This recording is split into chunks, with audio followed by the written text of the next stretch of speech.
I sat in the law office conference room, my hands steady despite the storm brewing across from me.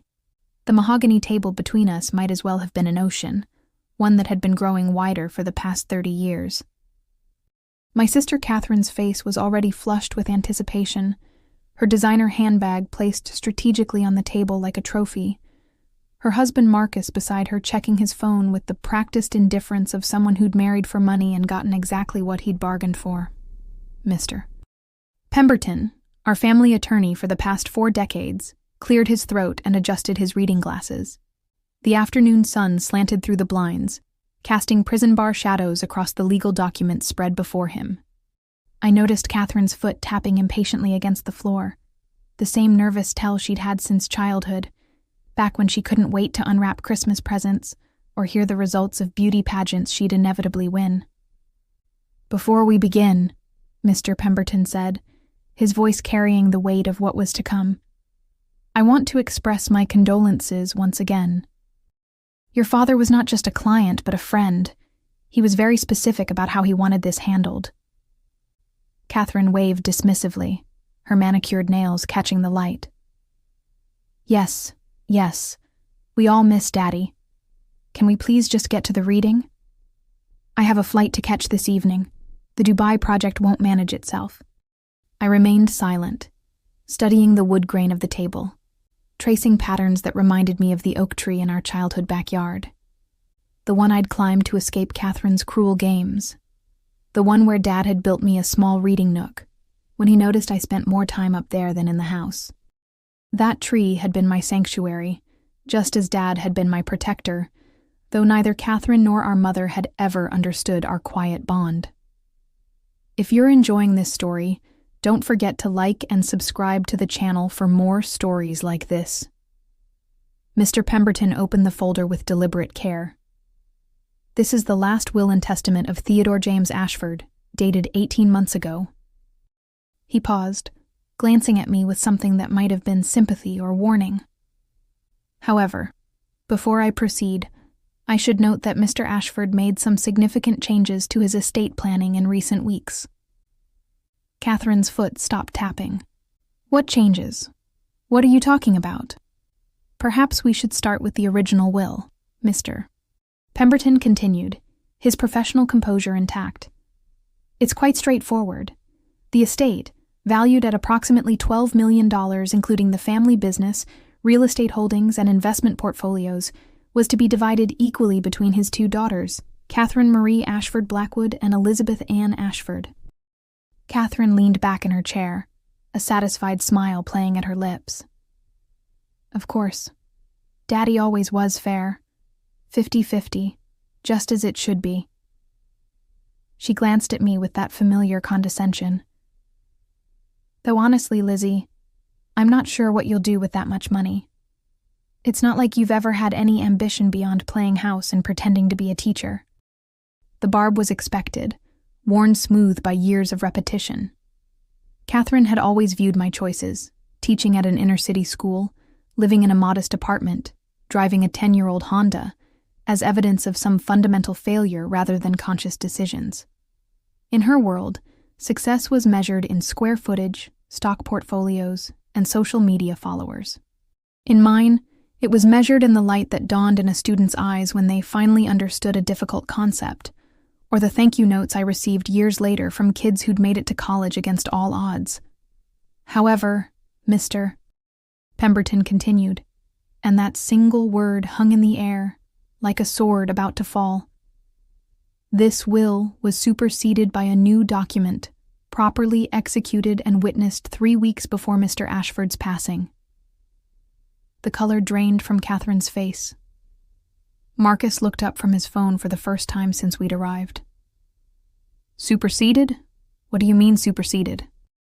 You can't just change a will when someone is dying. He wasn't in his right mind. The cancer, the medications." "Mr. Ashford was of completely sound mind," Mr. Pemberton interrupted firmly. "I have affidavits from his physician, Dr. Sarah Chen, and his psychiatrist, Dr. Robert Hollowell, confirming his mental capacity."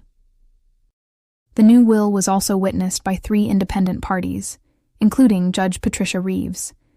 Everything was done to ensure its validity would be unquestionable. Catherine's hands gripped the edge of the table. This is ridiculous. What could possibly have changed in the last few weeks? We've been estranged for years, both of us. He barely knew what was happening at the end. That was Catherine's first mistake, assuming that because she had been estranged, I had been too. She'd never known about my weekly visits, always carefully timed for when she was traveling or busy with her high-powered real estate development firm. She didn't know about the Sunday dinners, the quiet afternoons reading together, the gentle care I'd provided as his health declined. In her narcissistic worldview, if she wasn't doing something, it wasn't happening. "Shall I proceed with the reading of the new will?" Mr. Pemberton asked, looking between us. "This is insane," Catherine sputtered. "Yes, read it. Read this fabrication. I'll have my lawyers tear it apart before the ink is dry on whatever scheme my dear sister has concocted." I finally spoke, my voice calm and measured, the same tone I used with particularly difficult students. "I haven't concocted anything, Catherine. I'm as curious as you are about what Dad decided." It was almost the truth. I knew there had been changes. Dad had told me as much during one of our last conversations, but he'd refused to share the details. "You'll understand when the time comes," he'd said, holding my hand with what little strength remained. "Just remember, sunshine, that love isn't measured in dollars, and family isn't defined by blood alone." Mr. Pemberton began reading, his voice taking on the formal cadence of legal proceedings. "I, Theodore James Ashford, being of sound mind and body, do hereby declare this to be my last will and testament, revoking all previous wills and codicils." The preliminaries continued, the standard legal language that Catherine fidgeted through impatiently. Then came the bequests. "To my daughter, Catherine Marie Ashford Blackwood, I leave the sum of $1, this being the exact amount of thought and care she has shown me in the past decade. This is not done from spite, but from a clear-eyed recognition of the relationship she chose to cultivate, one based entirely on eventual financial gain rather than familial love." Catherine shot to her feet. "What? $1? This is a joke. This is fraud. Lizzie, you manipulative little—" "Please sit down, Mrs. Blackwood," Mr. Pemberton said sternly. "There's more." Catherine remained standing, her face cycling through shades of red I'd never seen before. Marcus was frantically typing on his phone, presumably alerting their legal team. Mr. Pemberton continued. "I also leave to Catherine the family photo album from 1995-2005, the decade when she still remembered how to be a daughter rather than a corporation. Perhaps these images will remind her of what she traded for her ambition. Furthermore, I leave Catherine my father's pocket watch, the one she tried to sell when she was 17 to fund her spring break trip to Cancun. I recovered it from the pawn shop, and now return it to her with the hope that she might finally understand its true value lies not in its gold case, but in the generations of love it represents." Catherine's rage was building like a tropical storm. Her hands shook as she pointed at me. "You did this! You poisoned him against me! You've been planning this for years, haven't you? Playing the perfect daughter while I was out there actually making something of myself." I met her gaze steadily. "Sit down, Catherine. Let him finish." She must have heard something in my voice, perhaps an echo of our father's quiet authority, because she slowly sank back into her chair, though her fury remained palpable. "To my daughter, Elizabeth Ann Ashford, Mr. Pemberton read on. "I leave the remainder of my estate, including but not limited to the family home at 42 Sycamore Lane, all contents therein, the Ashford Construction Company and all its assets, my investment portfolios, and all other worldly possessions not otherwise specified." The silence that followed was deafening. I felt no triumph, only a deep sadness. This wasn't what I had wanted. Despite everything, I had hoped that Dad's death might somehow bridge the chasm between Catherine and me, might remind her of what we'd once been to each other before ambition and greed had poisoned her heart. "There's an accompanying letter," Mr. Pemberton said quietly. "Addressed to both of you. Your father asked that it be read after the will." He unfolded a handwritten page, Dad's careful script, though shakier than in his prime. I recognized the stationery. I'd bought it for him last Christmas, heavy cream paper with his initials embossed at the top. "My dear daughters," Mr. Pemberton read, his voice softening. "By now, Catherine, you're probably screaming about fairness and threatening lawsuits. And Lizzie, you're probably sitting quietly, wishing this had all gone differently. You were both true to form until the very end. Catherine, I need you to understand that this decision wasn't made lightly or in haste. It was born from years of watching you transform from the bright, loving child who once brought me dandelions and called them roses into someone I barely recognize. You haven't visited in 4 years. You've called only when you needed money. You missed my 70th birthday, my 75th, and every holiday in between. When I was diagnosed with cancer, your response was to email me about the importance of having my affairs in order."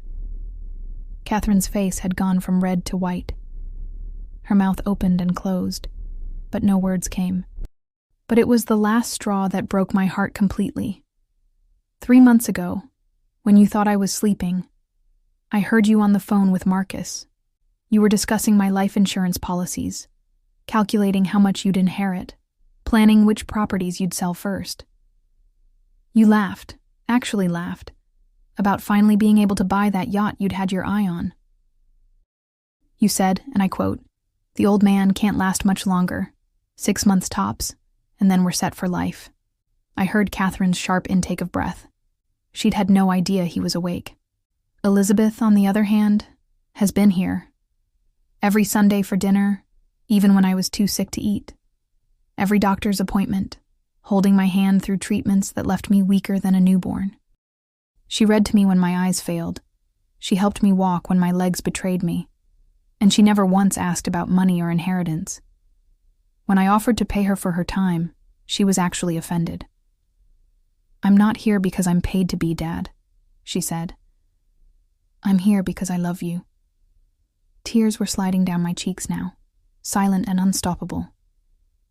I could see Dad so clearly in my mind, hear his voice in these words. "Catherine, you once screamed at Elizabeth that she'd always be second best. You were wrong. In every measure that matters, kindness, loyalty, love, integrity, she has always been first. She chose substance over style, meaning over money, relationships over real estate. While you were building your empire, she was building a life of purpose. While you were networking with millionaires, she was teaching children who had nothing and giving them hope for something better. I'm not punishing you, Catherine, though I know you'll see it that way. I'm simply acknowledging the choice you made long ago, to be my heir rather than my daughter.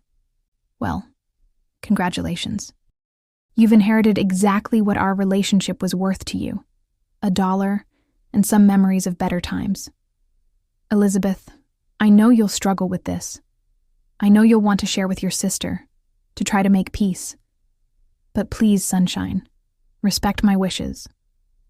Use this inheritance to continue being who you are, someone who makes the world a little brighter, a little kinder. Take care of the house.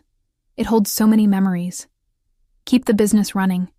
Those men and women depend on it for their livelihoods. And remember that you were never second best.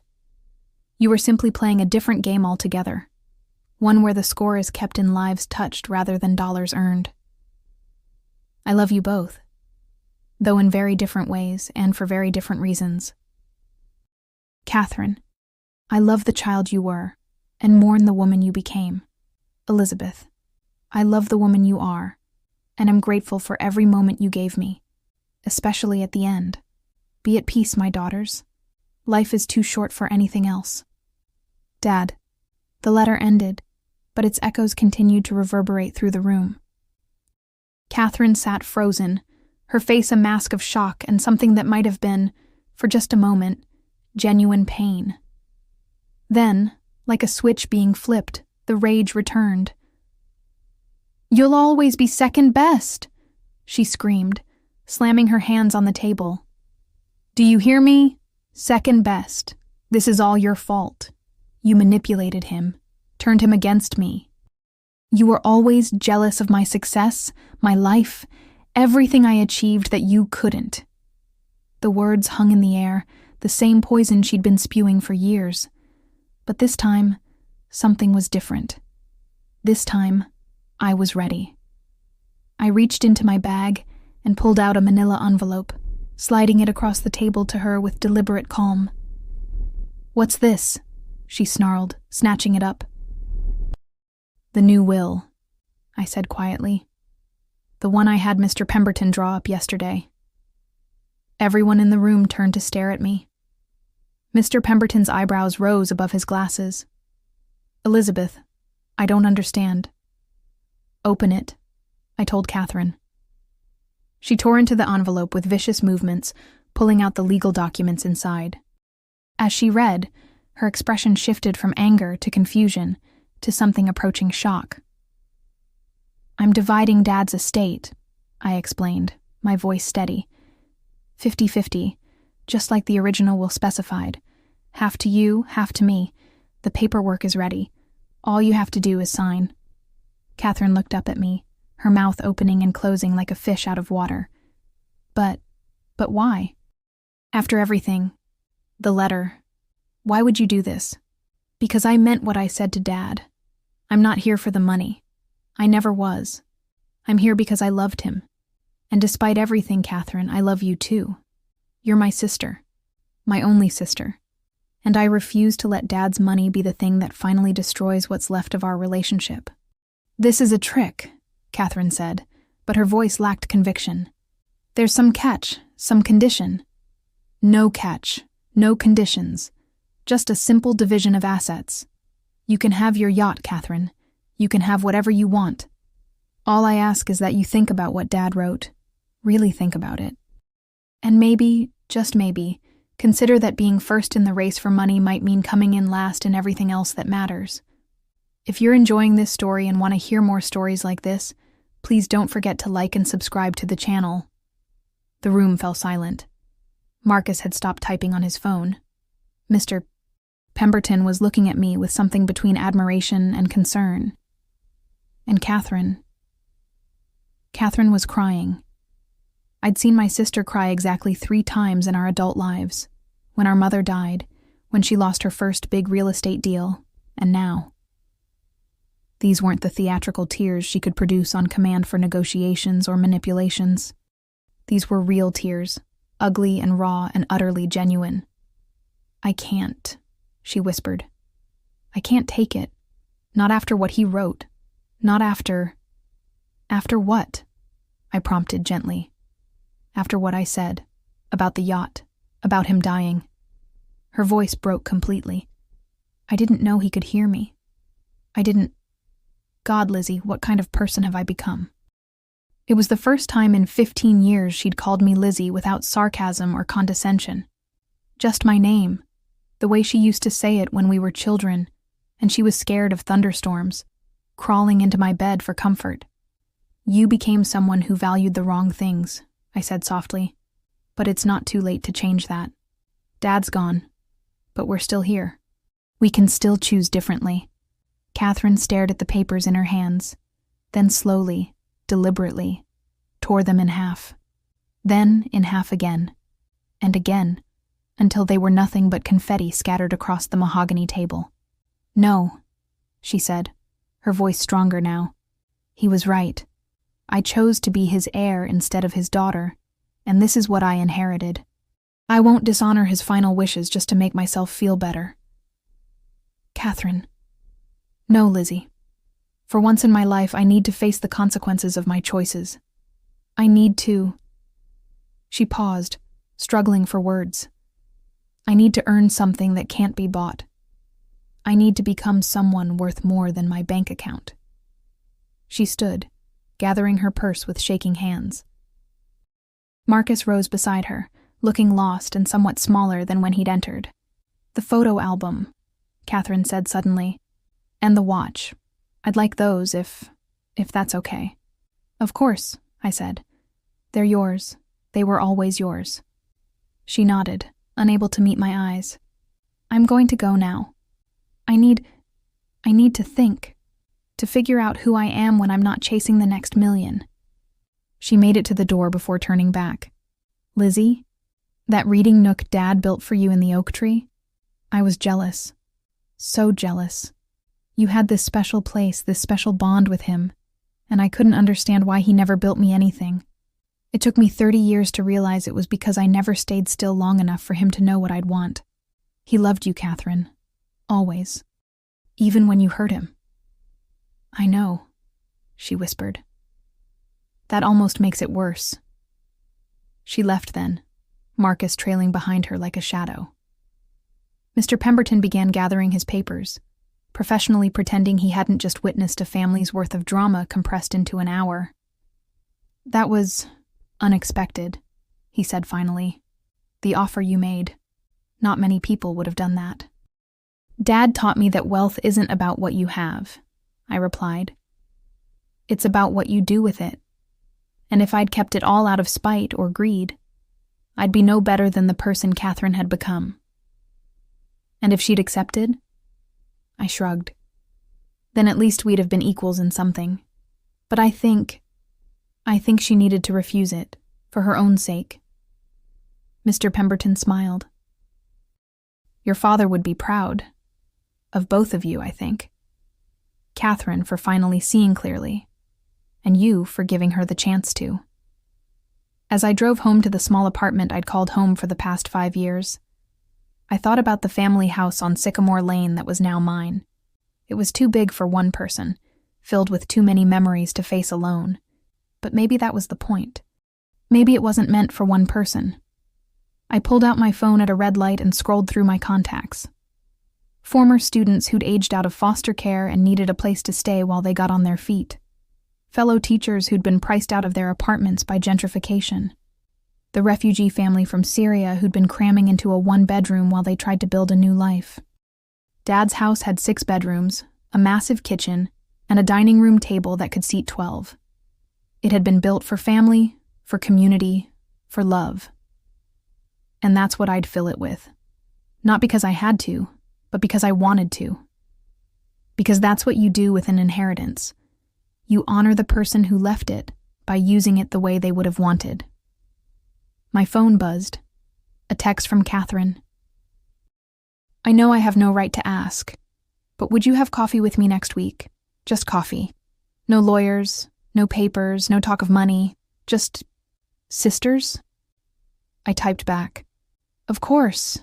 Tuesday, 10 a.m., at that little place on 3rd Street. The one with the terrible scones and excellent tea? That's the one. Thank you, Lizzie. For everything. For being who Dad said you were." I smiled, tears blurring my vision. "See you Tuesday, Katie." It was the first time I'd called her Katie since high school. Maybe that was a start. Maybe that was enough. The sun was setting as I pulled into my apartment complex, painting the sky in shades of pink and gold. Somewhere, Dad was watching. I could feel it in the warmth of the light, in the peace that settled over my heart. He'd known what he was doing with that will, with that letter. He'd given Catherine what she needed, a mirror to see herself clearly. And he'd given me what I'd always had, his trust, his love. And now, the means to extend that love to others. Catherine had screamed that I'd always be second best. But as I climbed the stairs to my apartment, thinking about all the lives I could touch with Dad's final gift, I realized the truth. There was no first or second. There were just different races, different prizes, different ways of measuring a life well lived. And by any measure that mattered, I was exactly where I needed to be. 3 weeks later, I sat in the coffee shop on 3rd Street, watching the door.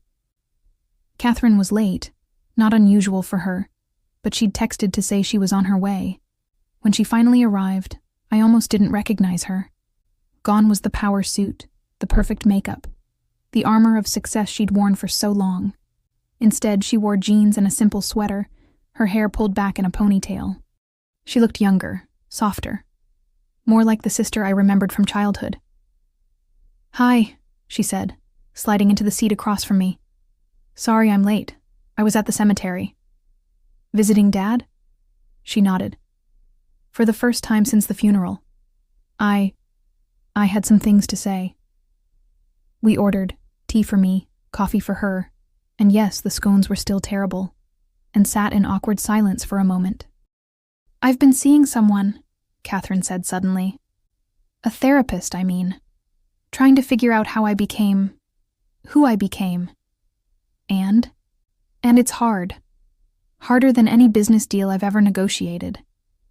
Turns out it's easier to build an empire than to build a genuine relationship." She wrapped her hands around her coffee cup. "Marcus left me. I'm sorry. Don't be. We were never really married, not in any way that mattered. We were more like business partners, co-investors in a lifestyle." She laughed, but it was bitter. "He's already moved on to the next potential merger. Some pharmaceutical heiress he met at a conference. What will you do now?" "I don't know. For the first time in my life, I genuinely don't know. I've been successful, Catherine, for so long. I'm not sure who else I know how to be." She looked up at me. "How did you do it? How did you resist all that pressure to be more, to have more, to prove yourself?" I thought about it. I guess I just decided early on that I'd rather be happy than impressive, that I'd rather have a life I enjoyed living than one that looked good on paper. But didn't you ever feel less than? When our cousins were talking about their promotions and their vacations and their things? Sometimes, I admitted. But then I'd go to work and see one of my kids finally understand fractions, or get a letter from a former student who'd just gotten into college, and I'd remember that there are different ways to be rich. Catherine was quiet for a long moment. "I fired my entire legal team," she said finally, "the ones who were going to challenge the will. Told them I wouldn't be needing their services anymore. That must have been expensive. Everything about my life has been expensive," she said. "Maybe it's time to try a different approach." She reached into her bag and pulled out a small wrapped package. "This is for you." I unwrapped it carefully. Inside was a silver picture frame, and in it, a photo I'd never seen before. It was Catherine and me as children, maybe 7 and 10 years old, sitting in the oak tree in our backyard. We were laughing at something, our arms around each other, completely carefree. "Where did you find this?" "In the photo album Dad left me. There were dozens I'd never seen. All of us, being a family, being happy. Before I decided that wasn't enough." Her voice broke. "I'm sorry, Lizzie, for everything. For the competition I created. For the distance I put between us. For choosing ambition over affection. For telling you that you were second best when really, I was the one who'd lost the race that mattered." I reached across the table and took her hand. It was the first time we'd touched in years that wasn't a perfunctory air kiss at some family function. "We can't change the past," I said, "but we can choose what happens next." "I want to be sisters again," she said, tears streaming down her face. "Real sisters. The kind who have terrible coffee and talk about things that matter and are there for each other. Is that even possible after everything?" "I don't know," I said honestly. "But I'd like to try." We sat there for 3 hours, talking and crying and slowly, carefully, beginning to rebuild what had been broken. It wasn't easy. There were moments of anger, of hurt, of old wounds reopening.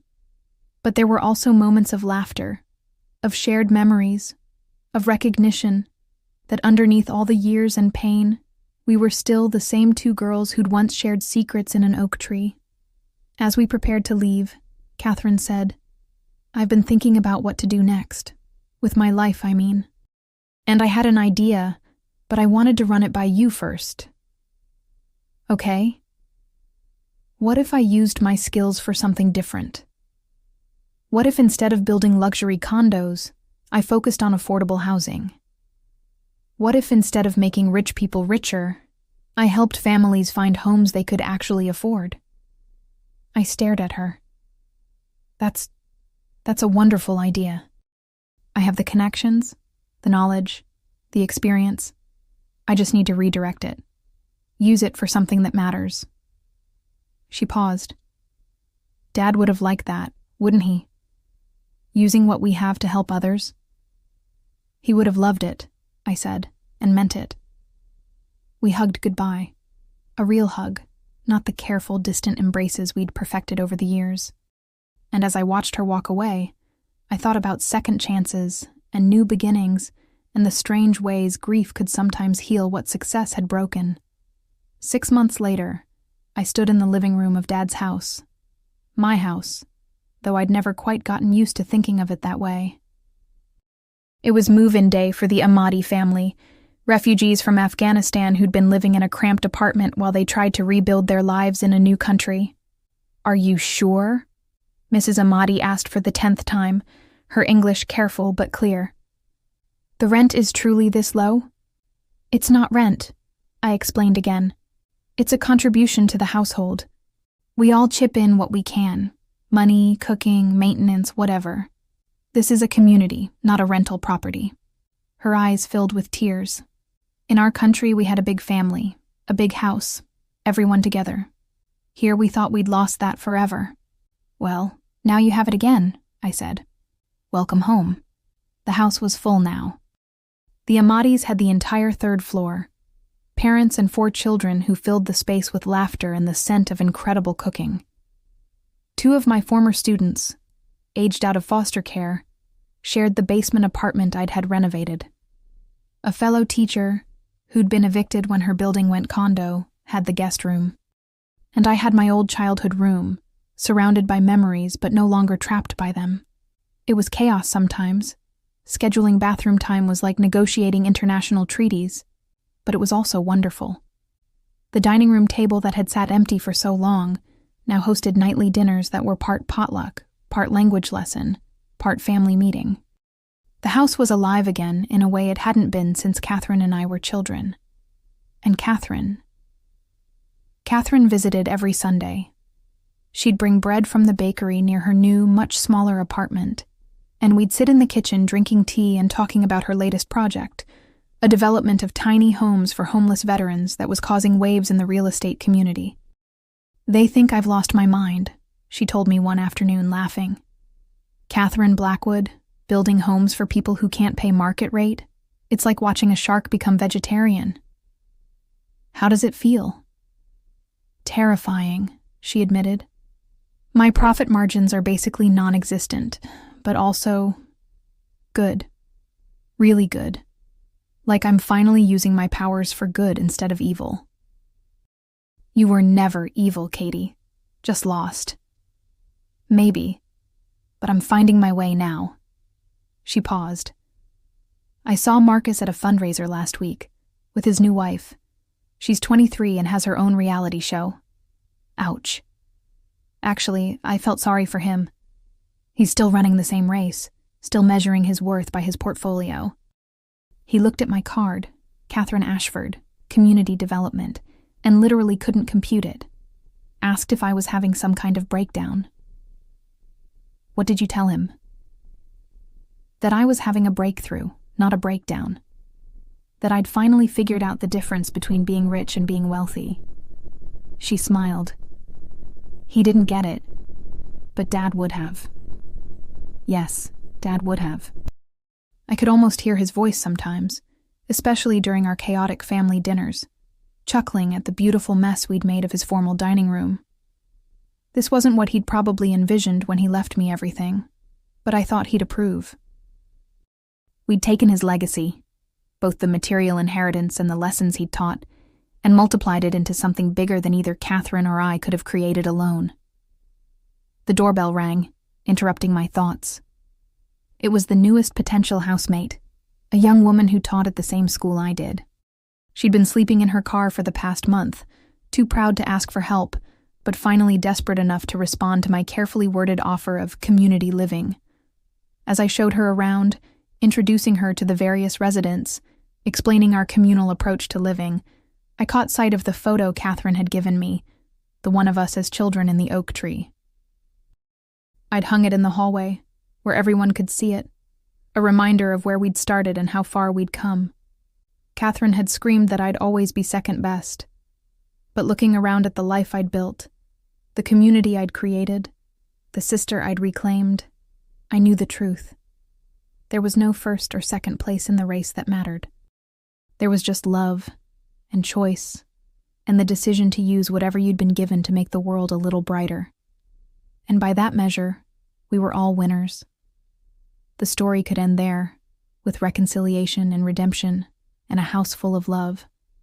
But life, unlike fiction, doesn't wrap up neatly with a bow. There were still challenges, still moments when old patterns threatened to resurface. Like the day Catherine called me, panic in her voice, because one of her affordable housing projects had fallen through. The investors pulled out, she said. They said the profit margins were too low, the risk too high. I'm going to lose everything, Lizzie. Everything I've worked for this past year. Come over, I said. We'll figure it out. She arrived an hour later, looking haggard. We sat at the kitchen table, the same one where we'd eaten countless meals as children, and spread out her plans and financial projections. I can't go back, she said. I can't go back to building empty towers for empty people. But I don't know how to move forward either. What do you need? A miracle. Or about $2 million in bridge funding. She laughed bitterly. Know anyone with that kind of money who believes in second chances? I was quiet for a moment, thinking. Then I said, Actually, I do. What? Dad's company, the construction business. It's been doing well, really well. The manager you helped me hire has grown it by 30% in the past 6 months. We have the capital. Catherine stared at me. You'd do that? Risk Dad's company on my project? I wouldn't be risking it. I'd be investing it. In you, in the community, in exactly the kind of thing Dad would have supported. I pulled out my phone. Let me call Tom Martinez. He runs the company now. We'll set up a meeting. Lizzie, I don't know what to say. Say you'll make it work. Say you'll build something Dad would be proud of. I will, she said fiercely. I swear I will. And she did. The project not only succeeded, but became a model for similar developments across the state. Catherine's reputation in the industry shifted from ruthless developer to visionary advocate for affordable housing.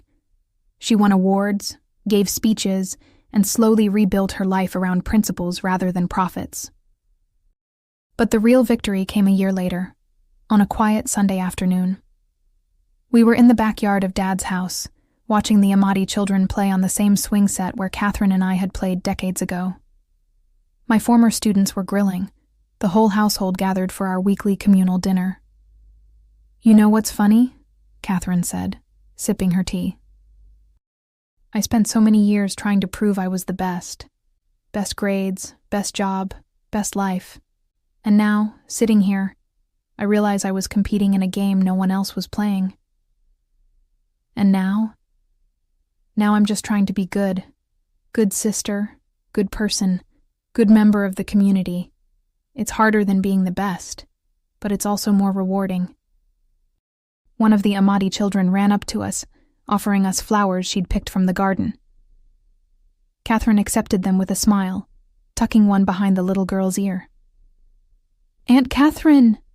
The child giggled, and I saw my sister's face transform with pure joy. She calls me Aunt, Catherine whispered after the girl ran off. They all do. I have this whole family I never expected, never earned, but somehow received anyway. That's how grace works, I said. We don't earn it. We just accept it and try to be worthy of it. Is that what you did? With me? That's what Dad did. With both of us. He gave us what we needed, not what we deserved. You needed a wake-up call. I needed the resources to live out my values. And somehow, we both needed each other. Catherine reached over and squeezed my hand. Remember when I screamed that you'd always be second best? Hard to forget. I was wrong. You were never second best. You were just running a different race entirely. One where the finish line wasn't about being first, but about bringing everyone else along with you. As the sun set over the backyard, painting the sky in shades of pink and gold, I thought about Dad, about the will that had seemed like a division, but had actually been a multiplication. He'd known that money alone wouldn't heal what was broken between Catherine and me, but he'd also known that sometimes losing everything is the only way to find what really matters. Catherine had lost her inheritance, but found her soul. I'd gained an inheritance, but discovered its true value lay in giving it away. And together, we'd rebuilt not just our relationship, but our understanding of what family meant. The oak tree still stood at the corner of the yard, older now, its branches reaching toward the sky. The reading nook Dad had built was weathered but intact. Sometimes, I still climbed up there, especially when I needed to think, or remember, or just be still.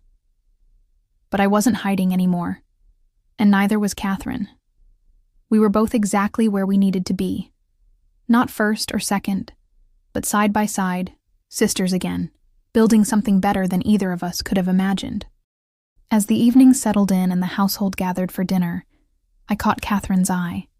She smiled, and in that smile was everything. Apology and forgiveness, loss and redemption, the children we'd been and the women we'd become. "Thank you," she mouthed silently. "Thank you," I mouthed back. And somewhere, I was certain, Dad was smiling too.